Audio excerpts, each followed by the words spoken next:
Hebron Ministries. ஒவ்வொரு மாதமும் தேவன் வாக்கு தத்தங்களை கொடுக்குற ஆண்டவரை சொல்லுங்க, ஒவ்வொரு மாதம் எனக்கு வாக்கு தத்தத்தை கொடுக்குறேன் ஆண்டவரே. இந்த மாதம் கொடுக்குற வாக்கு தத்துக்காக நன்றி செலுத்துகிற ஆண்டவரே.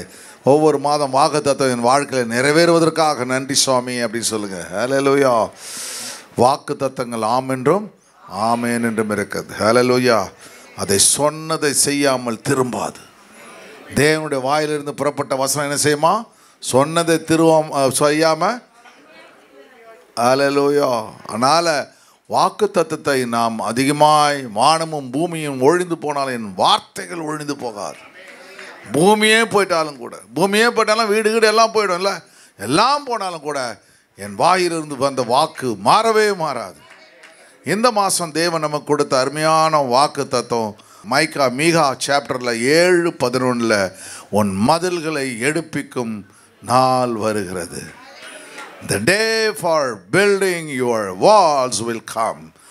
உன் மதில்களை எடுப்பிக்கும் நாள் வருகிறது. சொல்லுங்க அப்படியே கரங்களை வைத்து, என் மதில்களை எடுப்பிக்கும் நாள் வருகிறது. இடிந்து கிடக்கிற எல்லா காரியங்களும் இந்த புதிய மாசத்தில் தேவன் எடுப்பித்து கட்ட போகிறார். ஹல்லேலூயா. இடிந்து போன வாழ்க்கை, இடிந்து போன வேலைகள், இடிந்து போன பிஸ்னஸ்ஸு, இடிந்து போன காரியங்கள் எதுவாக இருந்தாலும், நிம்மதி, ஹல்லேலூயா, எதுவாக இருந்தாலும் இந்த மார்ச் மாதத்தில் தேவன் எடுப்பித்து கட்ட போகிறார். சொல்லுங்க, தேவன் எடுப்பித்து கட்ட போகிறார். என் நிம்மதியை இடிந்து போய்விட்டது, இழந்து போயிருக்கிற கர்த்தர் இந்த புதிய மாதத்தில் எடுப்பித்து கட்ட போகிறார். ஹல்லேலூயா. உயரமான ஸ்தலங்களில் என்னை வேறி வர பண்ண போகிறார். எனக்கென்று ஒரு பெரிய ஆசீர்வாதத்தை இந்த மார்ச் மாதத்தில் கர்த்தர் எனக்கென்று வைத்திருக்கிறார். ஹல்லேலூயா. ஆமாம், மார்ச் மாதம் 1ஆம் தேதி, இந்த 1ஆம் தேதி எப்போவுமே கம்பீர சத்தத்தோடு நீங்கள் இருக்கணும். ஆமாம், 31ஆம் தேதி அழுக 1ஆம் தேதி வரக்கூடாது. இந்த மாதம் 2 நாள் வர கம்மி வேறு, 29 நாள் தான் இருக்குது. நான் தேடி தேடி பார்த்துட்ருக்குறேன். அப்புறம் தான் தெரியுது, ஐயோ இது பிப்ரவரி மாதமாச்சு, அது 28-29 நாள் தானே, ஐயோ அப்படின்னு தான் தெரியுது. நான் எங்கடா அது 30 இருக்குமே, நீ ஒரு வாரம் கம்மியாக இருக்கா, நம்ம இதில் ஃபோனில் தப்பாக போட்டானா, பிரிண்டிங் மிஸ்டேக்கா? பிரிண்டிங் மிஸ்டேக்கில் தலையெழுத்து. ஆண்டவர் தேவன் இந்த மார்ச் மாதத்தில் தேவன் நம்ம ஒவ்வொரு நாளும் இப்படி அந்த பலத்தில் தான் ஓடிக்கிட்டு இருக்கோம். நம்பிக்கை, விசுவாசம் இல்லையா? அந்த நாட்கள் அவங்கெல்லாம் அந்த நம்பிக்கையில் தானே வாழறாங்க. அதுபோல் நமக்குன்னு நம்பிக்கை கொடுக்குற ஒரு தேவன் நம்மோடு கூட இருக்கிறார். அதனால் இந்த மாதத்தில் அருமையான வாக்குத்தத்தம், இந்த உன் மதில்களை எடுப்பிக்கும் நாள் வருகிறது. பிறகு ஆண்டவருடைய வசனங்கள் தேவன் அங்கே நமக்கென்று வைத்திருக்கிறார். ஹல்லேலூயா. இந்த வசனங்களை நாம் வாசிப்போம். அது ஃபுல்லாக மதில்களை எடுப்பிக்கும் நாள் வருகிறது, அந்நாளிலே பிரமாணம் வெகு தூரம் பரவிப்போம். பிரமாணம்னா இருக்கும். பிரமாணம், decree shall go for wide. பிரமாணம்னா தேவனுடைய லா, தேவனுடைய வார்த்தைகள், தேவனுடைய சொல் இல்லையா? பிரமாணம் எடுக்கிறாங்க பாருங்க, சத்திய பிரமாணம் சொல்லுவாங்க பாருங்க. பிரமாணம் எடுக்கிறதுல என்ன அர்த்தம்? இது வாக்குறுதி கொடுக்கறது, வாக்குறுதி, உடன்படிக்கை பண்ணுறது, வாக்குறுதி கொடுக்கறது, நிறைய காரியங்களை சொல்ல. பிரமாணம் என்றால் டிகிரி. ஆண்டவர் சொல்கிறார், அது என்ன பண்ணார்? ஜட்ஜி ஒரு டிகிரி பாஸ் பண்ணார், கவர்மெண்ட் ஒரு டிகிரி பாஸ் பண்ணார்னா, இப்போ அவங்க ஒரு பெரிய அறிக்கை வெளியிட்டார்கள். அறிக்கை, ஆண்டவர் ஒரு அறிக்கை வெளியிடுகிறார். என்ன வெளியிடுகிறார்? உன் மதில்களை எடுப்பிக்கும் நாள் வருகிறது.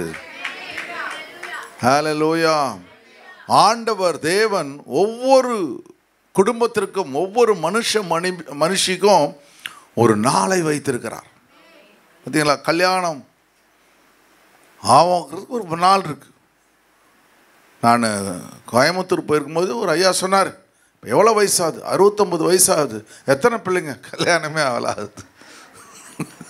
என்னை பார்த்து சிரிக்கிறார் அவர். அவரை பார்த்து நான் சிரிக்கணும். அவர் என்ன சொல்ற, கல்யாணமே ஆகலை பாஸ்டர், எப்படி பாஸ்டர் குழந்தை இருக்குன்னு கேட்டார். Very good. ஏன் 69 வயசு வரலையோ? 69 வயசு, கல்யாணம் ஆகலை. அவர் என்னை பார்த்து சிரிக்கிறார்.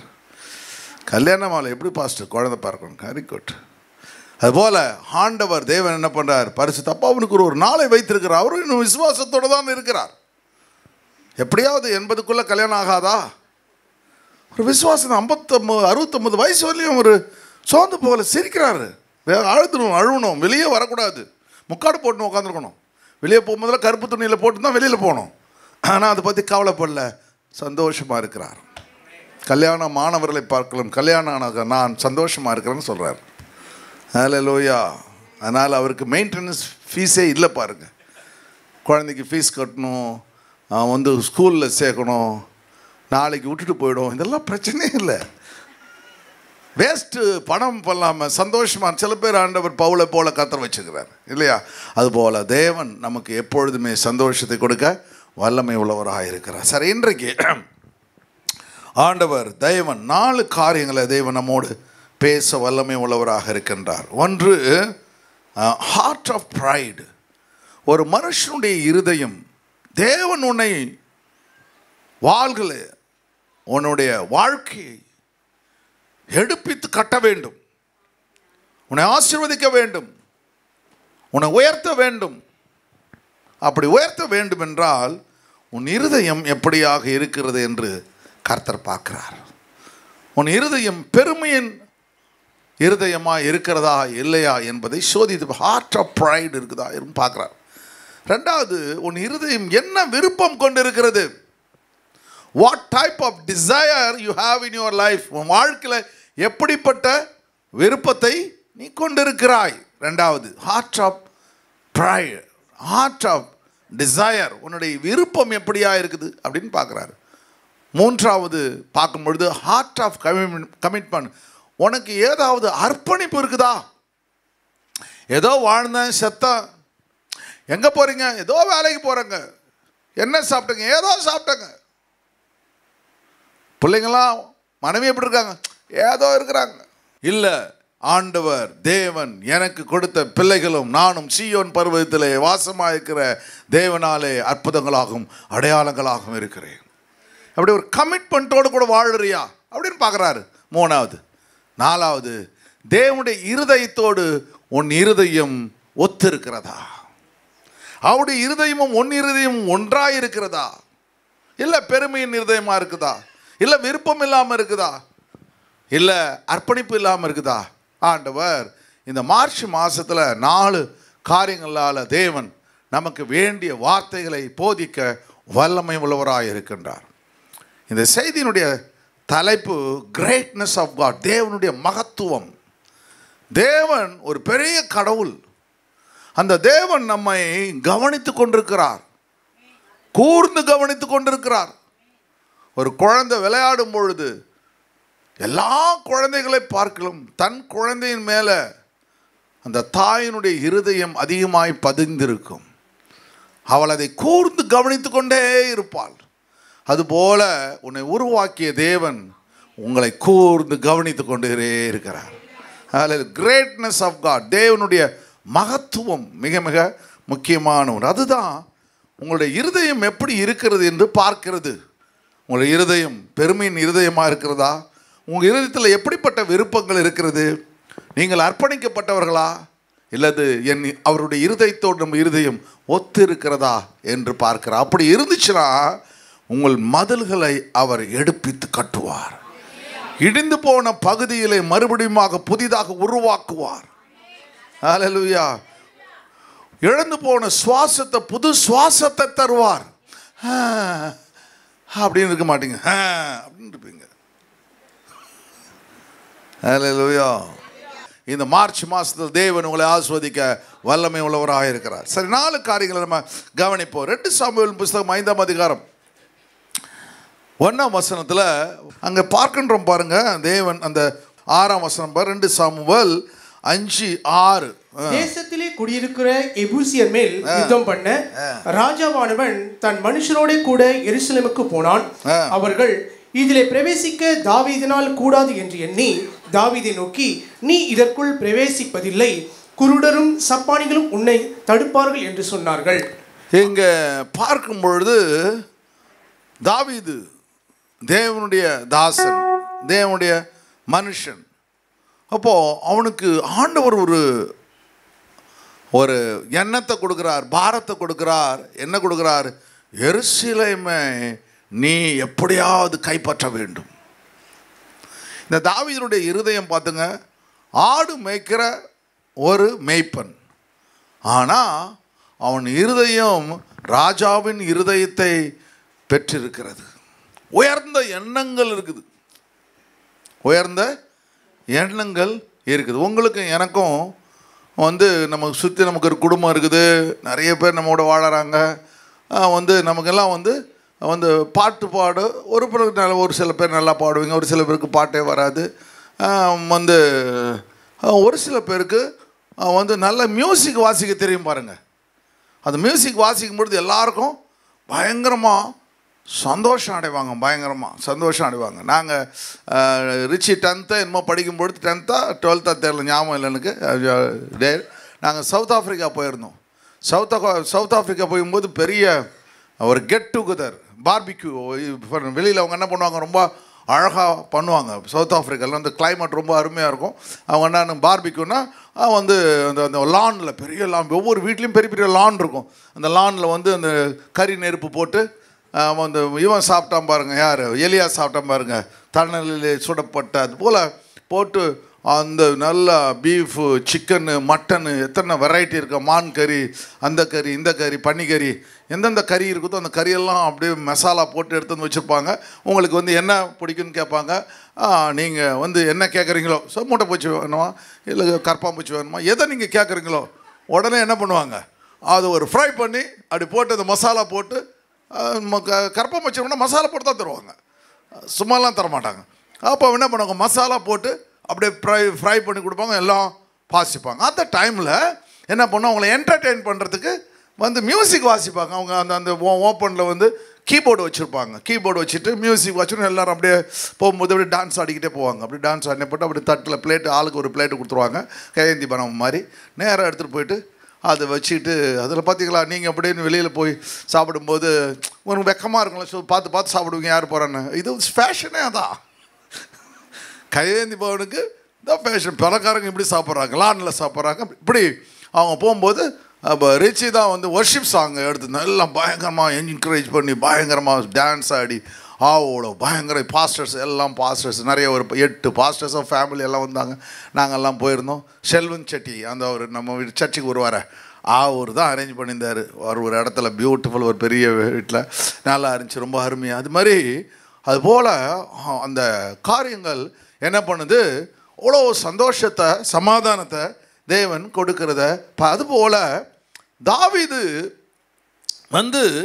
மனுஷனை பிரியப்படுத்துறதுக்காக தேவன் அவனுக்கு என்னது இந்த ஹார்ப்பு கற்றுக் கொடுத்தாரு, மியூசிக் இன்ஸ்ட்ருமெண்ட் கற்றுக் கொடுத்தாரு. அவனுக்கு மனுஷன் சுத்தம் யாருமே இல்லை, அவன் தான் ஆடு மேய்ச்சிட்டு இருக்கானே பாருங்க. அவன் அந்த ஆடுங்களை பிரியப்படுத்துகிறான்.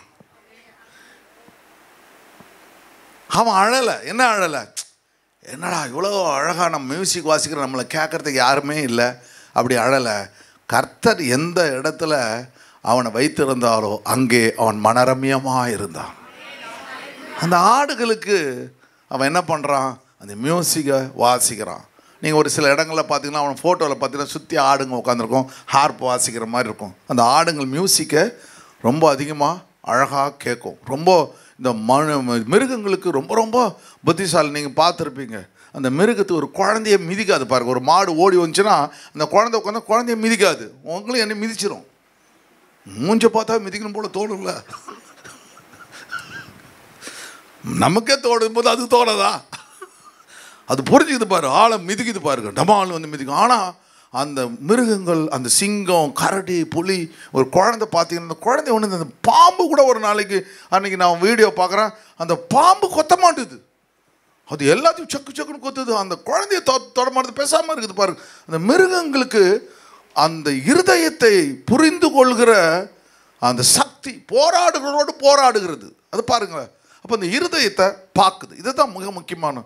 அப்போது இங்கே எதுக்கு இவ்வளோ பெரிய ஸ்டோரி அப்படின்னு பார்த்தா, இந்த தாவீதுக்கு ஒரு பெரிய இருதயத்துடைய வாஞ்சை என்னன்னா, அந்த எருசலேமை பிடிக்க வேண்டும். எருசலேமில் ஜெபுசைட்ஸ் எபூசியர்கள் வாழ்ந்து கொண்டிருக்கிறார்கள். எபூசியர்கள் யார் அப்படின்னு பார்த்தா, எபூசியர்கள் கானானியர்கள். எபூசியர்கள் கானானியர்கள். யோசுவாவின் புத்தகம் 15ஆம் அதிகாரம் 63ஆம் வசனத்தில் வாசிக்கும் பொழுது அது ஹிஸ்டரி இருக்கு பாருங்க. எருசலேமிலே குடியிருந்த எபூசியரை யூதா புத்தர் துரத்தி விட கூடாமற் போயிட்டு, ஆகையால் இந்நாள் மட்டும் எபூசியர் யூதா புத்தரோடு எருசலேமிலே குடியிருக்கிறார்கள். ஹல்லேலூயா. அப்போ இந்த ஜெபூசைட்ஸ் யாரு பார்க்கும்பொழுது, இந்த வசனத்தில் இப்போ அந்த நடந்தது 4500 வருஷத்துக்கு முன்னாடி. இந்நாள் மட்டும் அப்படின்னா அந்த நாள் மட்டும் இருப்பாங்க. அதான் வேதாகமம். அவ்வளோ பவர்ஃபுல். இன்றைக்கும் ஜெபூசைட்ஸ் அங்கே எருசலேமில் அந்த பக்கத்தில். இப்போ அந்த ஜெருசலேம் வந்து பெஞ்சமினுடைய எல்லை. பெஞ்சமினுக்கு இந்த வாக்குத்தத்தத்தை கொடுத்தாரு. பெஞ்சமின் எனக்கு பிரியமானவன், எல்லைகளுக்குள்ளே வாசமாயிருப்பேன், என்னால் அவனை காப்பாற்றி சுகமாய் தங்கி இருக்க பண்ணுவேன். அப்போது அந்த பெஞ்சமினுடைய எல்லைகளுக்குள்ள பெஞ்சமினுடைய மனுஷரும் இந்த ஜெபூசைட்ஸும் ஒன்றா இருக்கிறாங்க. இவனுக்கு ஒரு பெரிய வாஞ்சை என்ன அப்படின்னா, அந்த எருசலேமை எப்படியாவது ஜெருசலேம், ஜெரு என்றால் அஸ்திபாரம், ஷலோம் என்றால், ஷலேம் என்றால் சமாதானம், சமாதானத்தின் பட்டணம் அது. ஜெரு அப்படின்னா என்ன அஸ்திபாரம் என்றால், அந்த அஸ்திபாரம் 2 விதங்களில் நடக்குது. ஒன்று, 2 மலைகள் அங்கே இருக்கும். ஒன்று மவுண்ட் சயன், சீனாய் மலை. அப்படியே கொஞ்சம் இறங்கி வந்தால் இங்கே வந்து மவுண்ட் இது மவுண்ட் மோரியா இல்லையா, மவுண்ட் மோரியா. அந்த மோரியா மலை இருக்குது, மோரியா மலை. இப்போ அந்த ரொம்ப ஃபவுண்டேஷன் அப்படியே வந்து பாறைகளால் ஃபவுண்டேஷன் போடப்பட்ட மலை என்று அர்த்தம். இன்னொரு அர்த்தம் வந்து அந்த பட்டணமே வந்து மிக மிக உறுதியான பட்டினம். அங்கே தான் மவுண்ட் மோரியாவில் தான் ஐசக் தன் பிள்ளையை கொடுத்தான். அப்போ அந்த மக்கள் அங்கே குடியிருக்கிறார்கள். குடியிருக்கும் பொழுது அங்கே என்ன நடக்குது அப்படின்னா, எந்த இடத்துல ஆபிரகாம் பலி செலுத்தினானோ அந்த இடத்தை இந்த தாவீது நினைவு கூறுகின்றான். ஐயோ, நம்முடைய மூதாதையரான ஆபிரகாம், நம்முடைய தந்தை, ப்ராஃபட், தீர்க்கதரிசி, யூதர்களுக்கெல்லாம் தலைவன், அவன் தன்னுடைய சந்ததியை அங்குதானே தேவன் ஆசீர்வாத யெகோவா ஈரே எல்லாம் பார்த்து கொள்ளப்படும் என்ற வாக்குத்தத்தத்தை கொடுத்த இடமாச்சே. அந்த இடத்தை நான் ராஜாவாக இருந்தேன், நான் அதை செய்யலைனா யாரா செய்வா, அந்த இடத்தை நாம் பிடிக்க வேண்டும் என்று இருக்கும் பொழுது அங்கே ஜெபூசைட்ஸ் இந்த ஆட்கள் அங்கே குடியிருக்கிறார்கள். குடியிருக்கும் பொழுது அங்கே அவன் அதை வந்து எப்படியாவது பிடித்து விட வேண்டும் என்று அவன் யோசிக்கின்றான். அதுக்காக காரியங்களை அவன் செய்கின்றான். பார்க்கும் பொழுது அங்கே வசனம் வருகிறது. அங்கே இருக்கிறவங்க சொல்கிறாங்க, ஜெபூசைட்ஸ் நாங்கள் எத்தனையோ நாட்கள் யோசுவாலே எங்களை கிளப்ப முடியவில்லை. சில பேர் வீட்டுக்கு வாடகை எடுத்தாங்கன்னா காலி பண்ண மாட்டாங்க, பார்த்து கோர்ட்டுக்கு போவாங்க. இல்லை, அவங்க வீடு தெரியாது, தெரியும், ஆனால் கோர்ட்டுக்கு போவாங்க. அதுபோல் இவன் என்ன சொல்கிறான், நான் இங்கே தான்டா பிறந்தேன், என்னை யாரும் கிளப்ப முடியாது. அப்படியே நீ மிந்தாக்குள்ள அங்கே இருக்கிறான் பாரு, யார், குருடனுங்க, கண்ணு தெரியாதவனுங்க, முடவனுங்க, அவனே உன்னை தடுத்துருவாங்க. அவ்வளோ சீக்கிரத்தில் இதை பிடிக்க முடியாது. இவன் இருதயம் எப்படி இருக்கிறது, தேவனுடைய இடம் ஜெருசலேம், அஸ்திபாரத்தினுடைய இடம் தேவனுடைய பட்டினம். அந்த பட்டினத்தில் வந்து மெல்கிசதேக், அதாவது ஜெருசலேம், அதான் முதல் ராஜாவாக இருக்கிறார். இதெல்லாம் பெரிய ஸ்டோரி, அது நம்ம அப்புறம் பார்க்கலாம். பாரு, அப்போது இந்த பட்டினம் முக்கியமாக, அப்போ வந்து இவன் ராஜாவாக இருந்தாலும் அது முடியாதுன்னு சொல்லி அவன் இருக்கிற ஒரு முடவன், அது நொண்டி, கண் தெரியாதவன், இவங்க கூட உன்னை தடுத்துருவாங்க, அந்த பட்டணத்துக்குள்ளே நீ போக முடியாது அப்படின்னு சொல்லி அவங்களுடைய இருதயம் எப்படி இருக்கிறது, கடினப்பட்டு இருக்கிறது. அவங்க இருதயம் கடினப்பட்டு அந்த பட்டணத்தில் வந்து யாரும் வரக்கூடாது என்பதில் அவர்கள் உறுதியாய் இருக்கிறார்கள். சரி, அதை எப்படி அவன் பிடிச்சான்றதை அப்புறம் பார்ப்போம். அப்போது கர்த்தருடைய திட்டங்கள், தயவுகள், ஆசீர்வாதங்கள் அப்படின்னா, ஜெபூசைட்னா என்ன அர்த்தம்னா, ஜெபூசைட் அப்படின்னா வந்து கீழே தள்ளிவிடப்பட்டவன் என்ற அர்த்தம். தள்ளிவிடப்பட்டவன் இல்லையா, trod down with the feet, காலால் தள்ளிவிட, தேவனால் புறக்கணிக்கப்பட்ட மனுஷன். ஏன் தேவன் ஜெபூசைட்ஸை புறக்கணிச்சார்? அடுத்த கொஸ்டின், ஏன் ஜெபூசன்னா தேவன் இந்த உலகத்தில் ஒவ்வொரு மனுஷனுக்கும் மனுஷிக்கும் ஒரு இடங்களை கொடுத்திருக்கின்றார். இந்த ஜெபூசைட்ஸ் என்ன பண்ணுறாங்க, அங்கே தேவனுக்கு பிடிக்காத பலிகளை செலுத்துகிறார்கள். மோசமான காரியங்கள் நடைபெறுகிறது. இப்போ பார்த்தீங்களா, நம்ம சென்னை முழுவதும் எங்கே பார்த்தாலும் ஒயின் ஷாப்புகள் ஜாஸ்தி ஆகி போச்சு. பார்த்தீங்களா, ஒரு சீசனில் வெறும் பெங்களூர் ஹைதராபாத்தில் தான் இருந்துச்சு, இப்போ வந்து ரொம்ப ஜாஸ்தி ஆகிடுது. இப்போ அக்கிரமம் பெருகும் பொழுது தேவன் என்ன பண்ணுறாரு, அதை கவனித்து கொண்டே இருக்கின்றார். அவன் குடிச்சிட்டு ஒழுங்காக போனால் போகிற வர காரை நிறுத்துவான், சண்டை போடுவான். ஆனால் எனக்கு அவன் நல்லவனாக இருக்கிறான். ஏன்னா நான் எப்போ காரை எடுத்தோம் அவன் தான் பஸ்ஸெல்லாம் நிறுத்துறது. அது என்னமோ தெரியல, குடிகாரனுங்க எனக்கு ரொம்ப ஒத்தாசை. சரி, நான் எப்போ என் வாட்ச்மேன் கூட செக்யூரிட்டி கூட டீ குடிக்க போயிடுவான். ஆனால் இவனுங்களுக்கு அவ்வளோ பாசம் என் மேலே. அப்படி கார் அப்படியே நடத்தோன்னா டப்புன்னு ஓடி அவன் போலீஸ்காரன் நிறுத்தினா கூட நிற்க மாட்டானு, இவன் நிறுத்த நின்றுவான். அந்த பெரிய பல்லவன் பஸ்ஸை பிரேக் அடித்து நிற்பான். அந்த லாரி டேங்கரை நிறுத்துவான். அவன் அவ்வளோ ஒரு பவர். அப்போ என்ன நடக்குது அப்படின்னு பார்த்தா, இவர்கள் எது வேணாலும் இவர்கள் ஒருவரே உன்னை தடுத்து நிறுத்தி விடுவார்கள். அப்போ அப்படி இருதயம் என்ன பண்ணுது, கடினப்பட்டு இருக்கிறது. தேவனுக்கு விரோதமான காரியங்களை அவர்கள் செய்கிறார்கள். அப்போ ஆண்டவர் எப்படி ஒரு ஆசீர்வாதத்தை உங்களுக்கு கொடுப்பார்னா, நீங்கள் நேசிக்கிற ஆள் இப்போ எப்படி ஸ்டோரியை வாங்க மறுபடியும், இந்த பட்டணம் யாரால் கொடுக்கப்பட்டது? ஜோஷுவாவினால் கொடுக்கப்பட்டது. அவன் போன போது இருந்துட்டு போ. அவனை சில காரியங்களை சொல்கிறான், என்னை போல வாழ கற்றுக்கோ அப்படின்னு சொல்லி கற்றுக் கொடுக்குறான். ஆனால் அவர்கள் கற்றுக்கொள்ளவில்லை, அப்படி எதிர்மறையாய் செய்கிறார்கள். தேவனுக்கு எதெல்லாம் யூதர்கள் செய்தார்களோ அதற்கு எதிர்மறையாய் காரியங்களை செய்யும் பொழுது, அவர்கள் அக்கிரமம் அதிகமாகும் பொழுது தேவன் இறங்கி வந்து விடுகிறார். ஹல்லேலூயா. சரி, ஒரு நேரம் வருது, ஆண்டவர் சொல்ற இதான் டைம், நீ போய் அந்த பட்டணத்தை பிடி அப்படின்னு சொல்லிட்டு தாவீதுக்கு அழகாக சொல்லி கொடுக்கிறார்.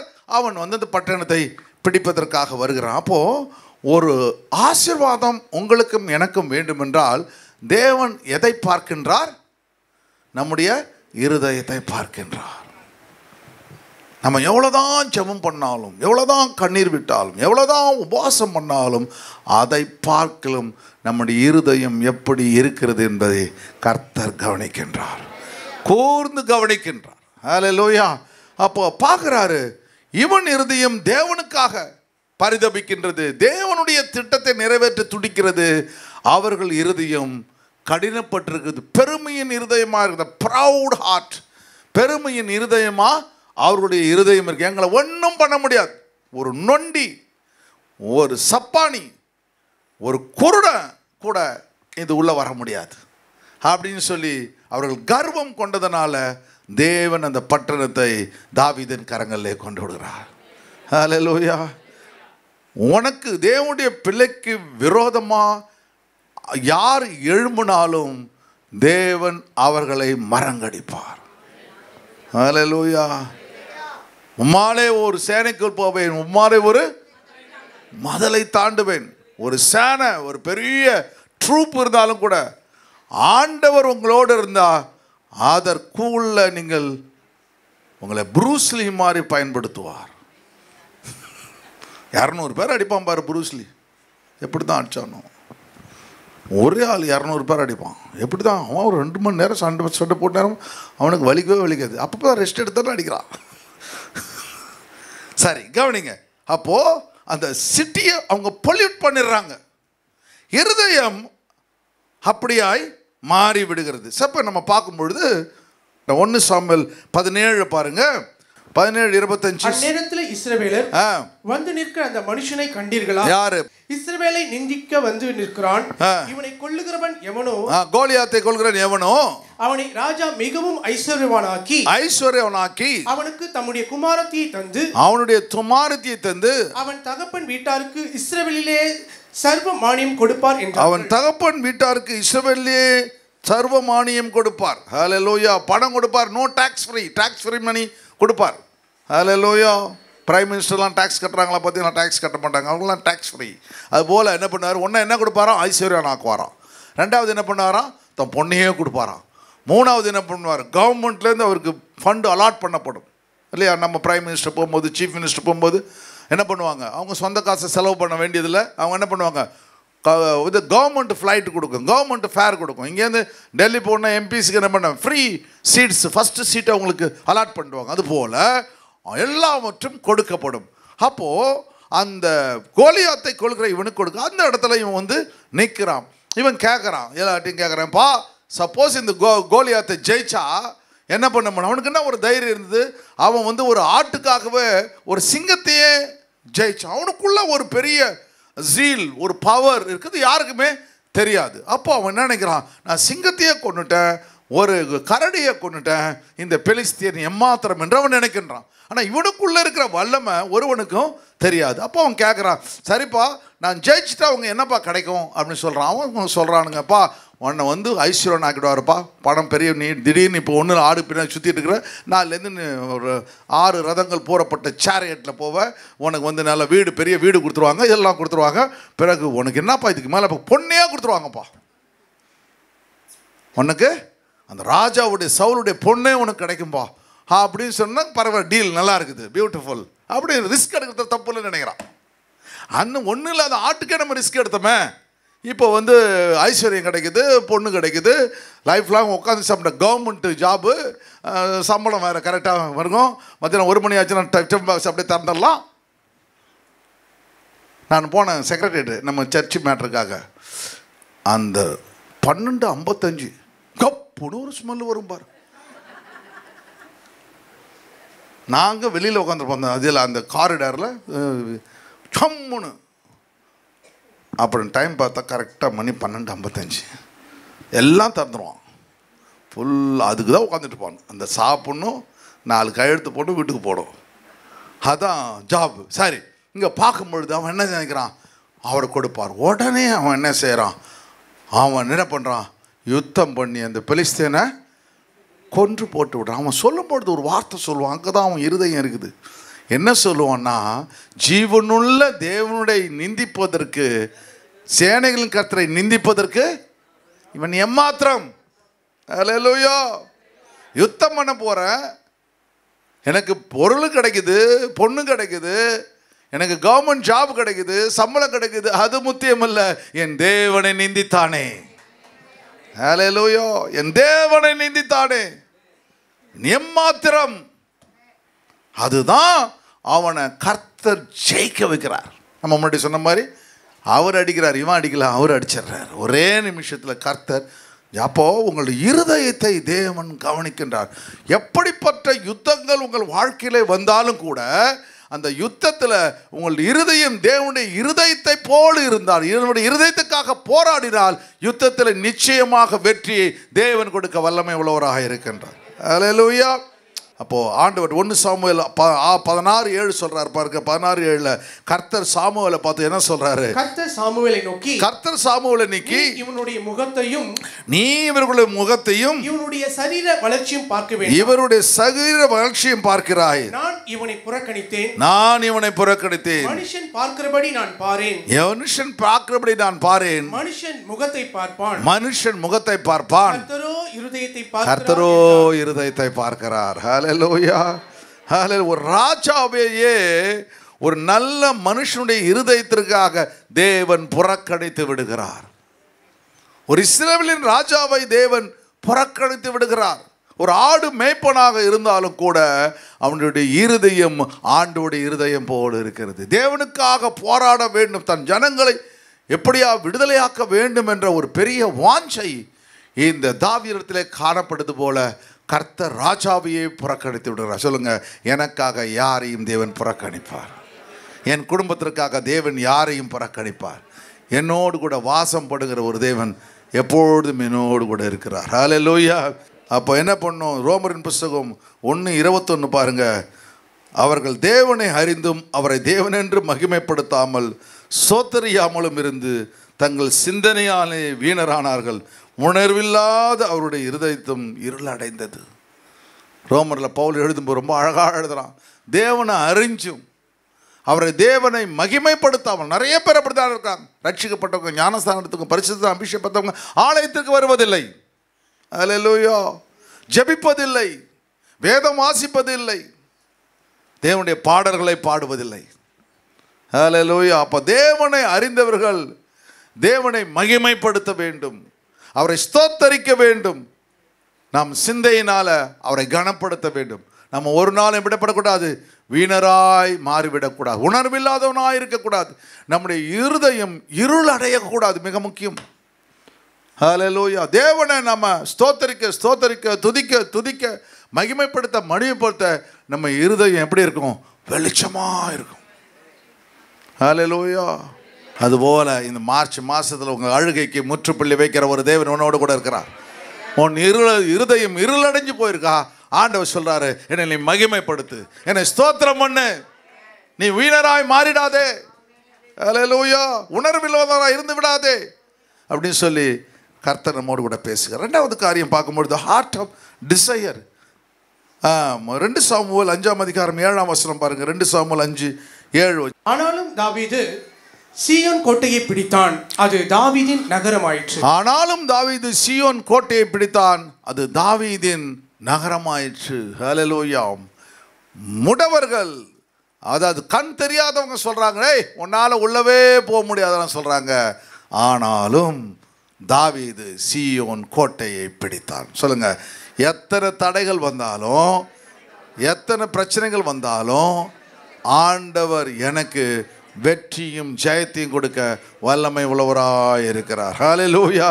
அந்த நான் சொன்னது போல, அந்த ஏசாயா 8:12 சொன்னது போல, தேவன் எனக்கு கொடுத்த என்னுடைய பிள்ளைகளும் நானும் சீயோன் பர்வத்தில் வாசமாக சேரில் கத்தராலே இஸ்ரவேலிலே அடையாளங்களாம் அற்புதங்களாம் இருக்கிறோம். அப்படி சொல்லிக்கிட்டே இருக்கணும். நானும் என் பிள்ளைகளும் என் குடும்பமும் சீயோன் பர்வத்தில் வாசமாக இருக்கிற, எப்ரோனிலே வாசமாக இருக்கிற தேவனாலே நாங்கள் அடையாளங்களாகவும் அற்புதங்களாகவும் இருக்கிறோம். அல்லேலூயா. அடையாளம் என்ன என்றால், அற்புதம் என்றால் என்ன?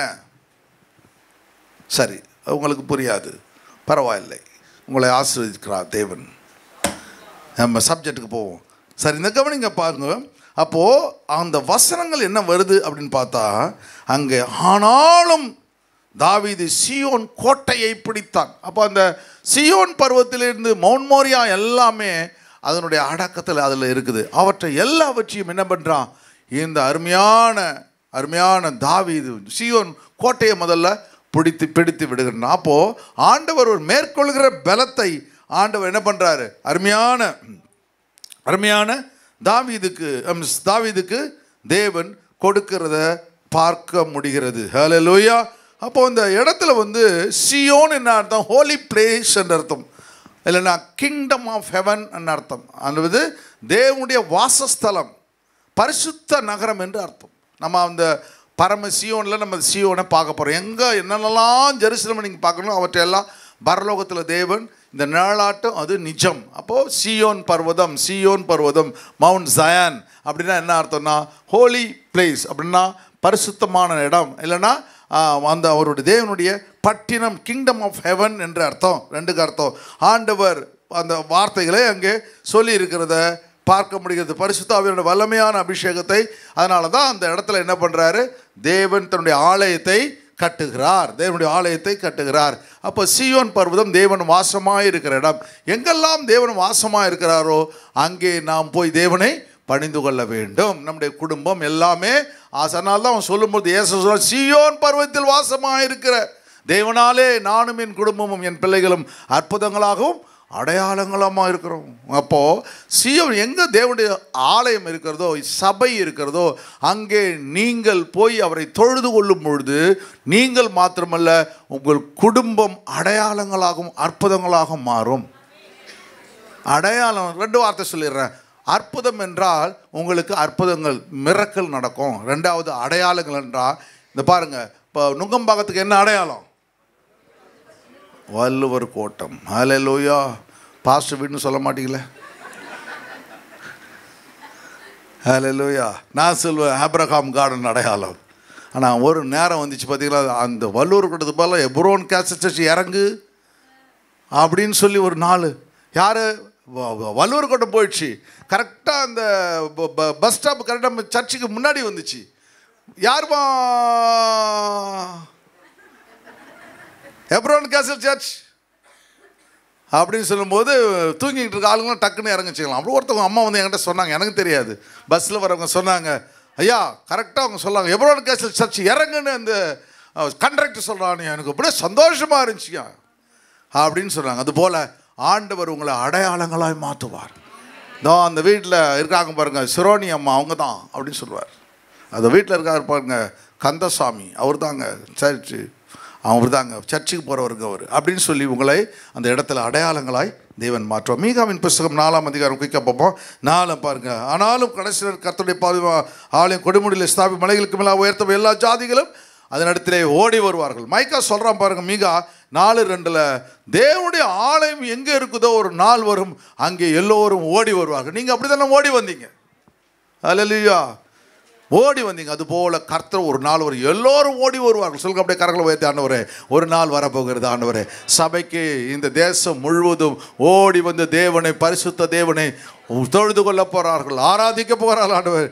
அதற்காக நான் இரு கரங்களை தட்டி நான் ஆசீர்வதிக்கிறேன் ஆண்டவரே, நன்றி செலுத்துகிற ஆண்டவரே. 2வது வசனம், திரளான ஜாதிகள் புறப்பட்டு கர்த்தரின் பர்வதற்கு யாக்கோபின் ஆலயத்துக்கும் போவோம், வாருங்கள், அவர் நமது வழிகளை நமக்கு போதிப்பார், அவர் பாதைகளிலே நடப்போம். வாசிமா, திரளான ஜாதிகள் புறப்பட்டு வந்து கர்த்தரின் பர்வதத்திற்கும் யாக்கோபின் தேவனுடைய ஆலயத்திற்கும் போவோம், தேவனுடைய ஆலயத்திற்கும் போவோம், வாருங்கள், அவர் தமது வழிகளை நமக்கு போதிப்பார், அவர் தமது வழிகளை நமக்கு போதிப்பார், அவர் பாதைகளில் நடப்போம், நாம் அவர் பாதையிலே நடப்போம். ஏனெனில் சீயோனிலிருந்து வேதமும், சீயோனிலிருந்து வேதமும், எருசலேமிலிருந்து கர்த்தரின் வசனமும் வெளிப்படும். ஏன் ஆண்டவருடைய சமூகத்துக்கு போக வேண்டும்? கர்த்தருடைய வழிகளிலே உன்னை நடத்துவார், உனக்கு போதிப்பார், அவரிடத்திலிருந்து வேதம் புறப்பட்டு வரும். கரங்களை தட்டி கர்த்தருக்கு நன்றி செலுத்துங்க. ஆண்டவர் உங்களை ஆஸ்வதிக்க வல்லமை உள்ளவராய் இருக்கிறார். அதனால்தான் எபிரேயர் புஸ்தகம் 12ஆம் அதிகாரம் 22ஆம் வசனம், நீங்களோ சீயோன் மலையின் இடத்திற்கும் ஜீவனுள்ள தேவனுடைய நகரமாகிய பரம எருசலேம் இடத்திற்கும் 1000-10,000 தேவதூதர்களின் இடத்திற்கும் பரலோகத்தில் பேரெழுதியிருக்கிற முதற் பேரானவர்களின் சர்வ சங்காரமாகிய சபையின் இடத்திற்கும் யாவருக்கும் நியாயாதிபதியாக தேவனிடத்திற்கும் பூரணமாக்கப்பட்ட நீதிமான்களுடைய ஆவிகள் இடத்திற்கும் புது உடன்படிக்கையின் மத்தியஸ்தராகிய இயேசுவின் இடத்திற்கும் ஆபேலுடைய ரத்தம் பேசினது பார்க்கலும் நன்மையானவைகளை பேசுகிற ரத்தமாகிய தெளிக்கப்படும் ரத்தத்தினிடத்திற்கும் வந்து சேர்ந்தீர்கள்.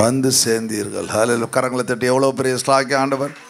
இன்னைக்கு நீங்கள் இந்த சர்ச்சுக்கு ஓடி வரீங்க, ஞாயிற்றுக்கிழமை ஆச்சுன்னா இந்த வந்து ப்ராமிஸ் வேர்டுக்கு நீங்கள் கணத்தை கொடுத்து நீங்கள் நினைக்குவீங்க என்னவோ காலங்காலத்தில் 5 மணிக்கு ப்ராமிஸ் வேர்டு வரன்னு நினைக்காதீங்க.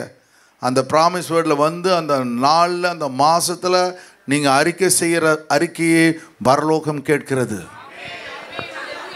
அந்த வார்த்தைகள் நிறைவேறும்.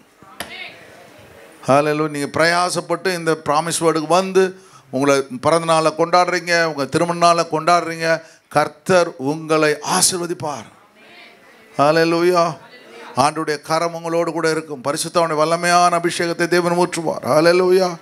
அந்த பழைய ஏற்பாட்டு காலத்தில் பார்த்தா திருமண நாள், பிறந்த நாளுக்கெல்லாம் அவங்க என்ன பண்ணுவாங்க, காணிக்கைகளெல்லாம் செலுத்துவாங்க. அப்படி அவர்கள் அந்த நாளை கனப்படுத்துவாங்க. ஆண்டவரே என்னை இப்படி வச்சுருக்கீங்களேன்ட்டு அவர்கள் செய்வாங்க. நம்ம சத்தில் கூட நிறைய பேர் அதை செய்கிறீங்க, சாப்பாடு போடுறீங்க, அதெல்லாம் செய்கிறீங்க. தேவன் உங்களை ஆசீர்வதிப்பார் இல்லையா? எங்கேயே போயிட்டு எங்கேயே சில ஃப்ரெண்டுங்களை கூட்டு போய்ட்டு 10 பேருக்கு டின்னர் வைக்கிறதுக்கு, ஏழைங்களை சாப்பிட்றதுக்கு, விசுவாசிங்க ஏழைங்களை பார்க்கலாம், விசுவாசிகளுக்கு நீங்கள் அவரை செய்யும் பொழுது தேவன் பரலோகத்தில் இது நினைவு கூறப்படுகிறது. எவ்வளோ பெரிய ஆசீர்வாதம் நம்மளை ஆண்டவர் வச்சுருக்கார் இல்லையா?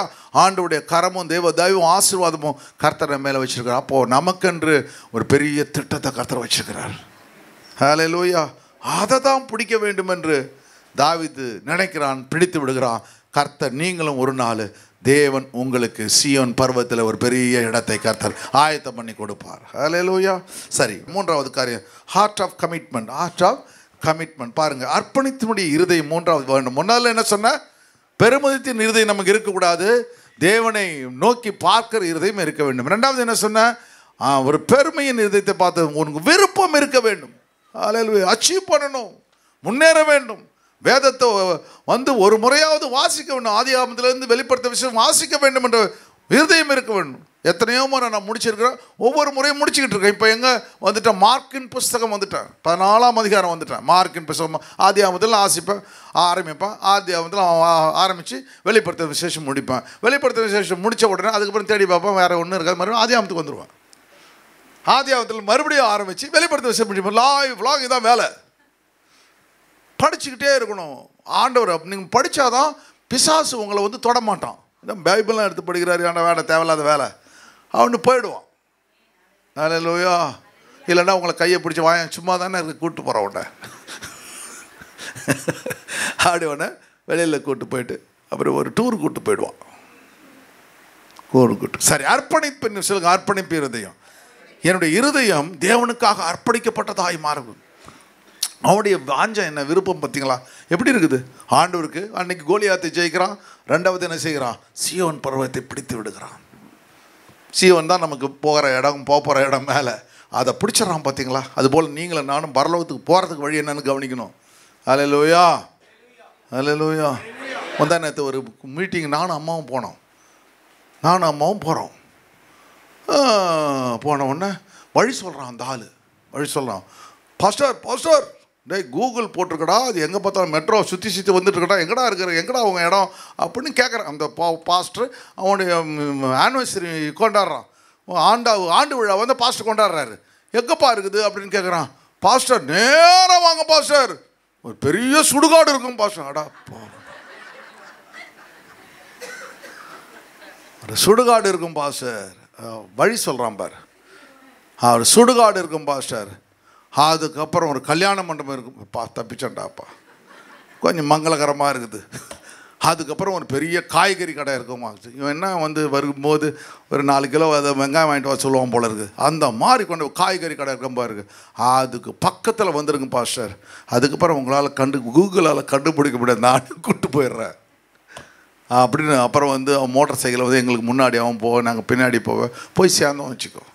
அதுபோல் கர்த்தருக்கு தேவன். அப்போது அந்த மீட்டிங்கு போக வேண்டும் என்று நம்ம ஒரு கமிட்மெண்ட் போயினா அவனு என்ன சொந்தம், அந்த சுடுகாடு வந்தாலும் சரி, கல்யாண மண்டபம் வந்தாலும், காய்கறி கடை வந்தாலும் அதை பற்றி கவலை இல்லை, போயிடணும். மீட்டிங் கரெக்டாக 7:15 போயிட்டோம்.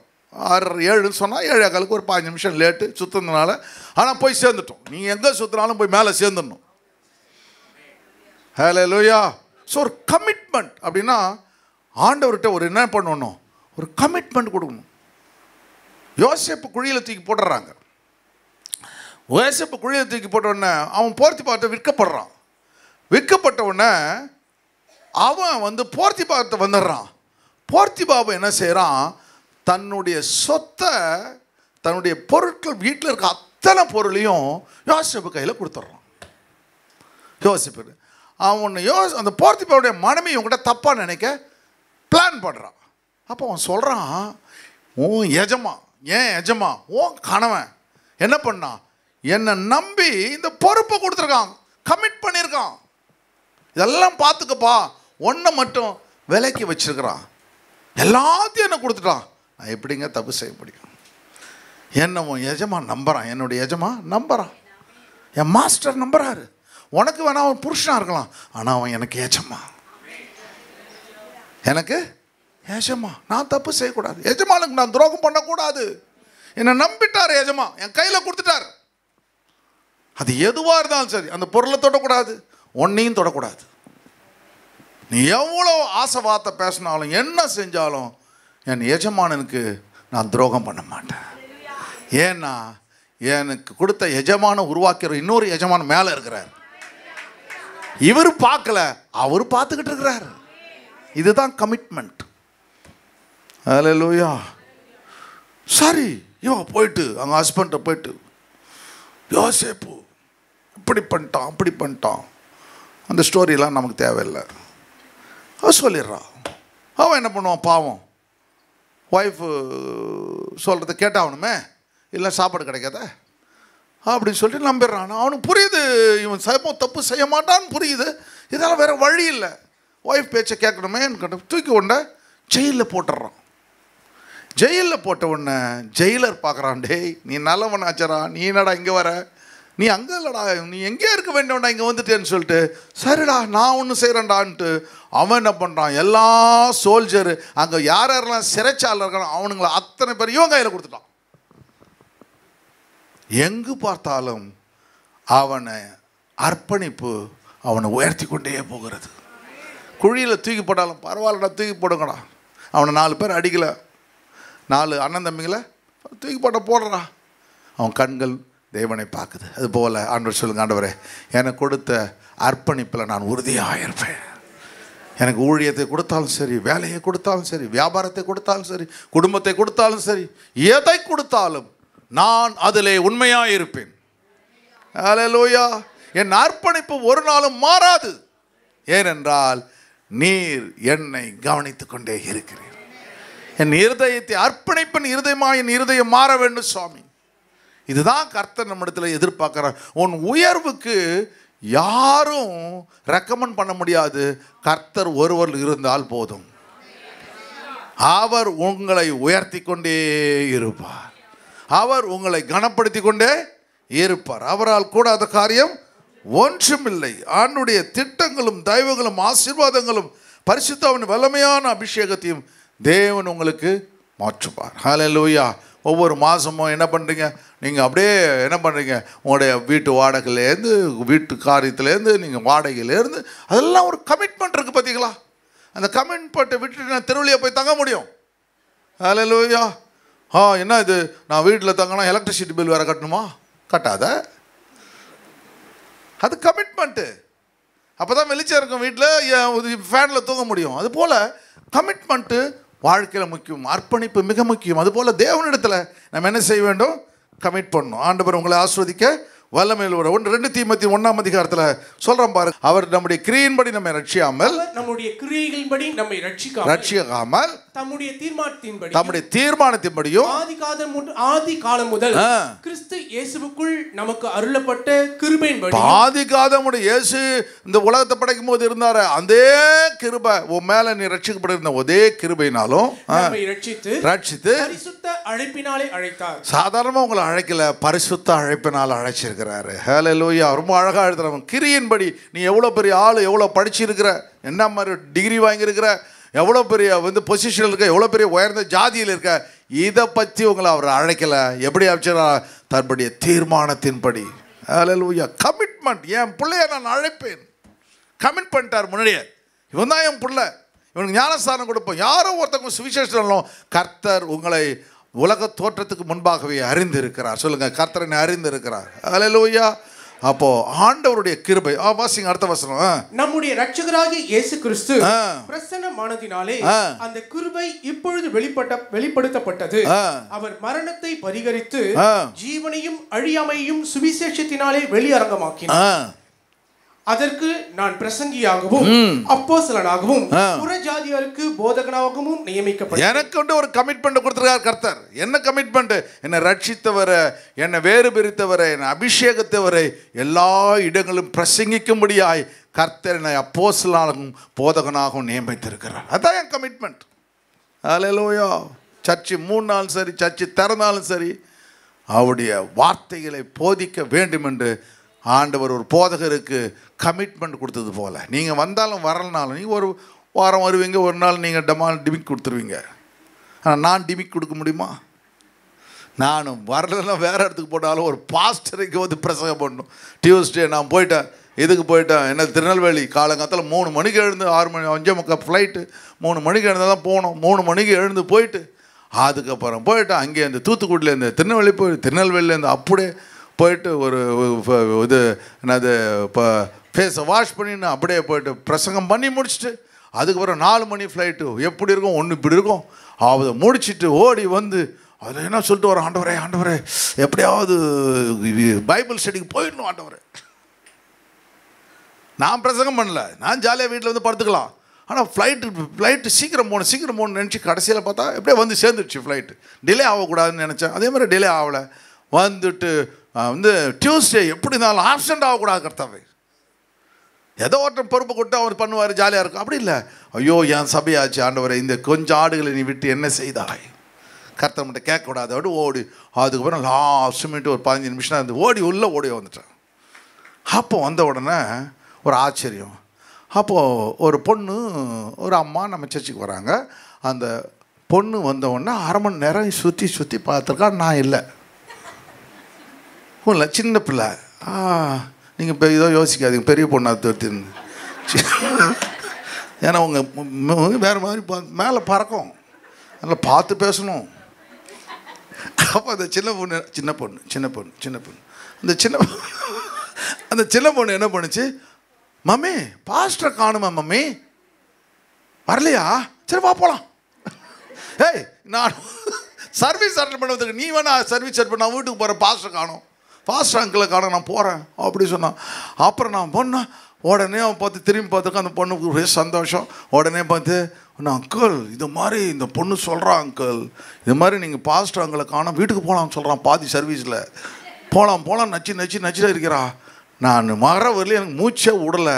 அப்போ அவங்களும் ஜெபிச்சிருக்காங்க பொழுது பாவம்.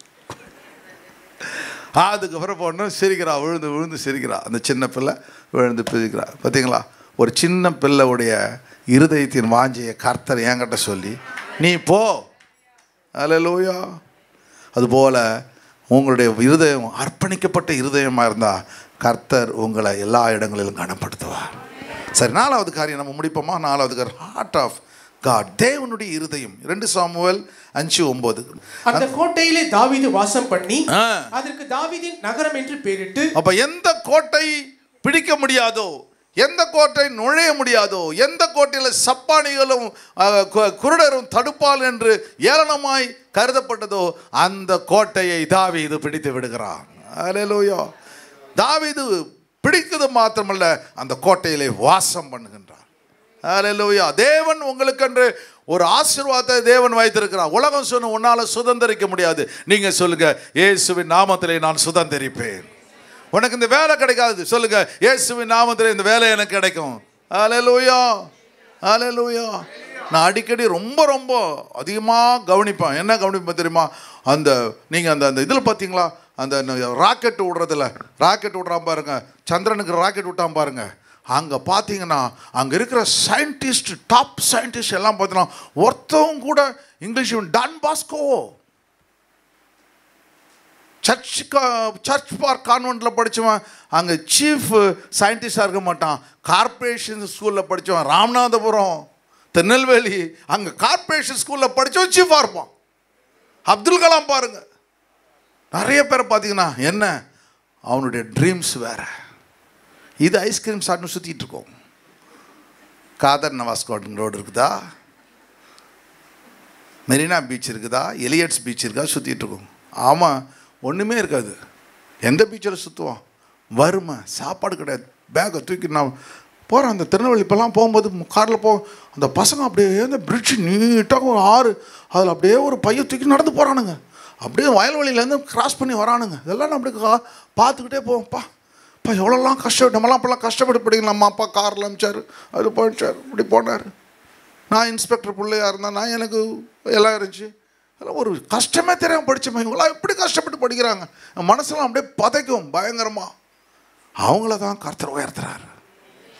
அதுக்கு உயர்ந்த கணத்தை கொடுக்கிறார். சீயோன் கோட்டை பிடிக்க வேண்டும் என்ற எண்ணம், அர்ப்பணிப்பு, டிசையர் தேவன் மாற்றி விடுகிறார். சொல்ற பாருங்க, வாசம்னு அவன் பிடிச்சது மாத்திரமல்ல, அங்கேயே மிலோவை கட்டுகிறான். மிலோ என்றால் அந்த ஜெபுசைட்ஸ் ஒரு சின்ன நகரம் அப்படியே போட்டு அழகாக கட்டுறாங்க. அதை மிலோ பாருங்க. மிலோ என்னும் ஸ்தலம் துவங்கி உள்புறம் மட்டும் ஒரு பெரிய காம்பவுண்ட் வாழை கட்டுறான். எல்லாத்தையும் கட்டி அங்கேயே அது city of David, city of David. இப்போது அது மவுண்ட் என்னது, டெம்பிள் மவுண்ட். இப்போ டெம்பிள் மவுண்ட். அன்னைக்கு சிட்டி ஆஃப் டேவிட், தாவீதினுடைய நகரம். எங்கே இருந்தான் தாவீது? ஆடு மேய்ச்சிக்கிட்டு இருந்தான். ஆனால் ஒரு நாள் வருது, கர்த்தர் அவனுக்கு ஒரு நகரத்தையே கர்த்தர் கொடுத்து விடுகிறார். அல்லேலூயா. போன மாதங்களில் கர்த்தர் என்னோட கூட பேசுனது காரியம் என்ன தெரியுமா? நீ எப்ரோனை ரொம்ப சாதாரணமாக நினைக்காத, அது ஒரு கிங்டம்னாரு. எப்ரோன் எப்ரோன் எப்ரோன் எப்ரோ ராட்சியம்னார். எனக்கு அப்படியே தூக்கி வாரிப்படுது. David Solomon kingdom, David kingdom போல எப்ரோன் ஒரு கிங்டம், ராட்சியம் அப்படின்னார். அந்த வார்த்தை எனக்கு ரொம்ப பிடிச்சி. வருகிற நாட்களில் கர்த்தர் ஒரு ராஜ்யத்தை, சிட்டியை கர்த்தர் கொடுப்பார். ஹல்லேலூயா. மிலோ என்னும் ஸ்தலம் துவங்கி உட்புறம் மட்டும் சுற்றி இருக்க மதிலை அவன் கட்டினான். மிலோ அந்த சிட்டியுடைய நகரம் இல்லையா, ஆண்டவர் ஜப்பு சைட்ஸ் இருந்த இடம் கர்த்தர் அவனுக்கு கொடுத்து விடுகிறார். ஹல்லேலூயா. 10ஆம் வசனம் சொல்லுது, தாவீது நாளுக்கு நாள் விருத்தி அடைந்தான், சேனைகளின் கர்த்தர் அவனோடு கூட இருந்தார். Lord God of hosts was with him. Hallelujah. He became great. அவன் நாளுக்கு நாள் விருத்தி அடைந்தான், சேனைகளின் கர்த்தர் அவனோடு கூட இருந்தார். ஹல்லேலூயா. அப்போ முதல்ல நம்ம பார்த்த காரியம் என்ன? முதல்ல பார்த்த காரியம் அவருடைய இருதயம் கடினமுள்ள இருதயம், பெருமையுள்ள இருதயமாக இருந்தது. அந்த இருதயத்தை புறக்கணித்து விடுகிறார். இவனுடைய இருதயம் விருப்பத்தை, ஆண்டவருடைய விருப்பத்தை நிறைவேற்றுகிற இருதயமாக இருந்தது, அர்ப்பணிக்கப்பட்ட இருதயமாக இருந்தது.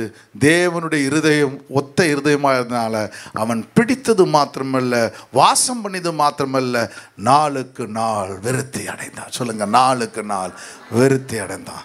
ஆண்டவரே, நான் பெரிய காரியங்களை செய்ய என்னை அழைத்தது மாத்திரமல்ல, அதில் நான் வாசம் பண்ணுவது மாத்திரமல்ல, நாளுக்கு நாள் நான் விருத்தி அடைவேன். ஆண்டவரே, இந்த மார்ச் மாதத்தில் எனக்கு ஒரு பெரிய ஆண்டவரே ஆசீர்வாத தேவன் நீர் கொடுக்கிறீர். ஆண்டவரே, ஹல்லேலூயா.